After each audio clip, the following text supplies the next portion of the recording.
안녕하세요. 격리 업무 초보자가 꼭 알아야 할 세무 이야기. 세무법인 청년들 법인 전문 세무사 신예진입니다.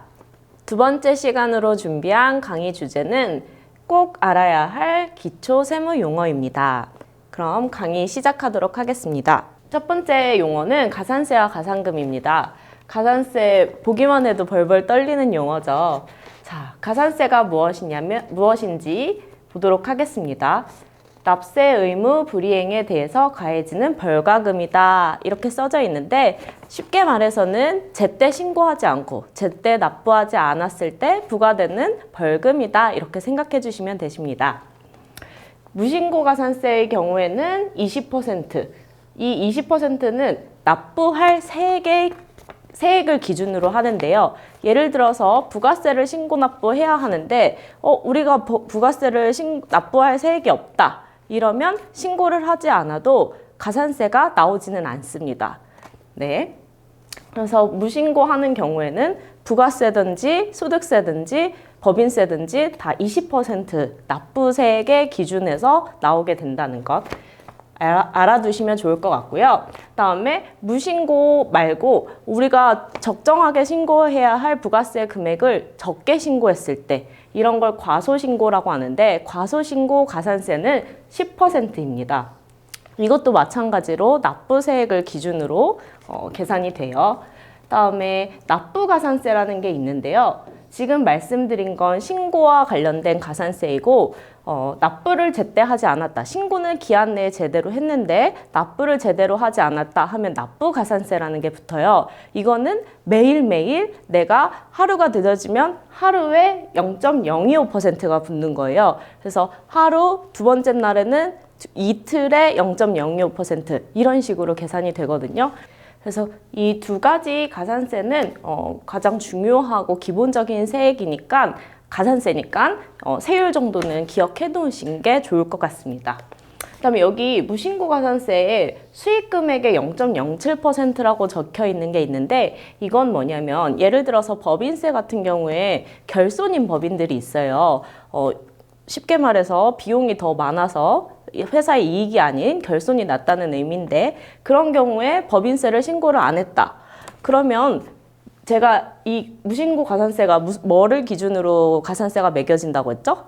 납부세액을 기준으로 매겨진다고 했죠. 그러면 우리 회사 어차피 결손이면 납부세액 없네? 법인세 신고하지 말아야겠다. 어차피 가산세도 없는데 이렇게 생각하실 수 있잖아요. 그래서 그거에 대한 제어 장치로 국가에서 아무리 납부세액이 없다라고 하더라도 신고를 안 하게 됐을 때 법인의 경우에는 수익금액의 0.07%를 비교해서 큰 금액으로 가산세를 납부해라 이렇게 규정을 마련해 놨어요. 그래서 당연히 그러면 납부세액이 없더라도 수익금액은 있을 수 있을 테니까 그거의 0.07%는 무신고 가산세가 나올 수 있겠구나 이렇게 생각해 주셔야 됩니다.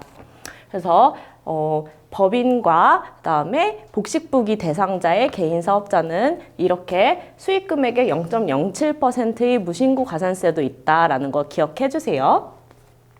또 하나 기억해 두셔야 될 게 그러면 영세율 같은 경우도 있잖아요. 영세율 부가세 신고할 때 수출이 있는 영세율이 적용되는 회사 같은 경우에도 신고 안 하면 가산세 안 나오겠네 이렇게 생각하시면 안 돼요. 영세율의 경우에도 영세율 매출이 있는 회사의 과세표준의 0.5%의 가산세가 부과됩니다. 그래서 기본적으로 신고가산세는 그렇게 적용이 되지만 신고를 하지 않더라도 수익금액이나 영세율 과세표준에 따른 가산세가 나올 수 있으니 이 정도 꼭 주의해 주세요. 그다음에 가산금은 그럼 뭐냐 했을 때 같이 읽어볼게요. 국세를 납세 고지서상의 납부 기한까지 납부하지 않은 때에 고지세액에 가산하여 징수하는 금액과 납부기한 경과 후 일정 기한까지 납부하지 않을 때에 그 금액에 다시 가산해서 징수하는 금액이다 라고 나와 있는데 조금 길어요. 그래서 요거와 관련된 게 사실 밑에 나온 이 신고납세제도와 정부 부과제도거든요. 요 개념을 알아야 가산금에 대한 개념을 쉽게 이해하실 수 있는데 이것도 먼저 같이 좀 읽어볼게요. 신고 납세 제도는 뭐냐? 쉽게 말해서 신고를 해야지만 세금이 확정이 되는 거예요. 그래서 그 세목으로는 우리가 익히 쉽게 볼 수 있는 소득세와 법인세, 부가세, 개별 소비세 뭐 이런 것들이 있습니다.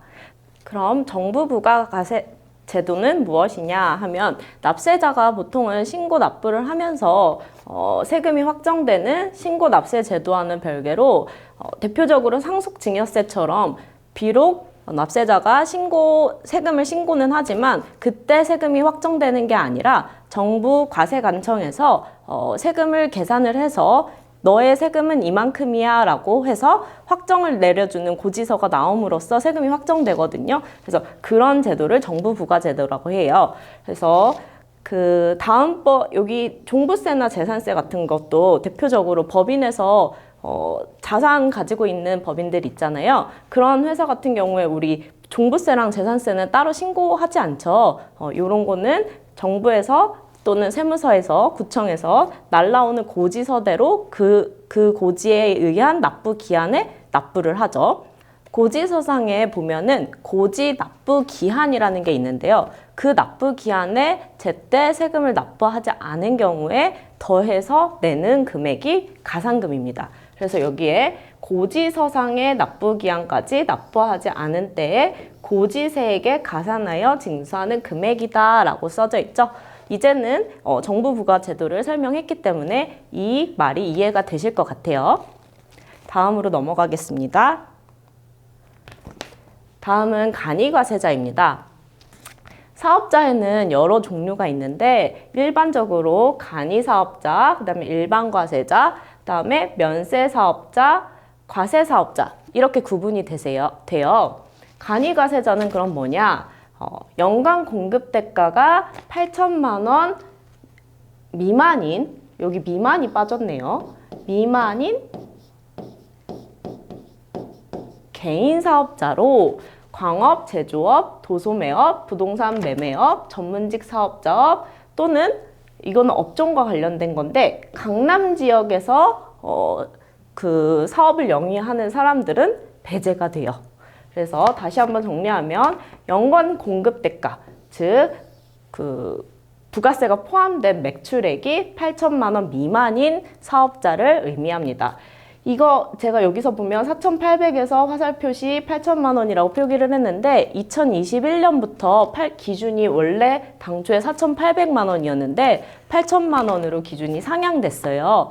그렇다 하더라도 임대업 같은 경우에는 부동산 임대업 같은 경우에는 4,800만 원을 기존에 있던 기준 금액을 그대로 적용을 하고 나머지 업종에 대해서는 8천만 원으로 관이과세자가 판단이 되는구나 생각해 주시면 됩니다. 그러면 우리 격리 업무 하시는 분들이 기억해야 될 건 뭐냐면 관이과세자로부터 세금 계산서는 받을 수 없다라는 사실을 기억하셔야 됩니다. 개념과 함께 간이사업자로부터는 세금계산서 수치가 어렵구나 정도를 잘 기억해 주세요. 다음에 일반 과세자가 무엇이냐? 부가세가 과세되는 사업자로 간이과세자가 아닌 사업자다. 그래서 간이사업자가 아니면 다 대부분 일반적으로 일반 과세자다 이렇게 생각을 해주시면 됩니다. 그러면 면세사업자는 뭐냐 했을 때 부가가치가 면제되는 사업자입니다. 여기서 보면 부가세가 면제되는 재화와 용역을 판매하는 사업자라고 되어 있는데요. 그럼 부가가치세가 면제되는 거는 무엇이고 부가세는 무엇인지 이거에 대해서 먼저 살펴볼 건데요. 부가세라는 거는 재화와 용역이 생산되거나 유통되는 모든 단계에서 생기는 부가가치에 과세하는 조세다. 이렇게 정의되어 있는데 쉽게 말해서 제가 예를 한번 들어볼게요. 씨앗이 있고 그 다음 씨앗에서 밀이 생산되고 밀로 밀가루가 생산이 되고 최종적으로 밀가루를 통해서 빵이 제조가 되는 과정이 있다고 봅시다. 씨앗을 500원에 사온 거예요. 그래서 씨앗을 판매하는 사람이 밀을 재배하는 사람한테 씨앗을 500원에 제공을 했고, 밀을 재배하는 사람이 밀가루를 만들어서 밀을 1,000원에 팔았다고 했을 때 부가가치는 이 1,000원에서 500원을 제외한 500원이 되겠죠. 그래서 이러한 500원에 과세되는 조세가 바로 부가세입니다. 부가세를 굉장히 어려워하시는 사람들이 많아서 제가 이 부가세는 뭔지, 어디에 조세가 되는 건지, 과세가 되는 건지 그 정의부터 한번 살펴봤어요. 그랬을 때 여기서 사실 씨앗이나 밀이나 밀가루 같은 경우는 면제 항목이에요. 그래서 무조건 부가가치가 생겼다고 해서 조세를 하는 건 아니고, 일부 이쪽에서 보듯이 기초생활 필수품이나 국민후생 관련된 거나 또는 문화 관련된 거, 부가가치를 구성하는 요소들, 이런 거는 면제가 됩니다.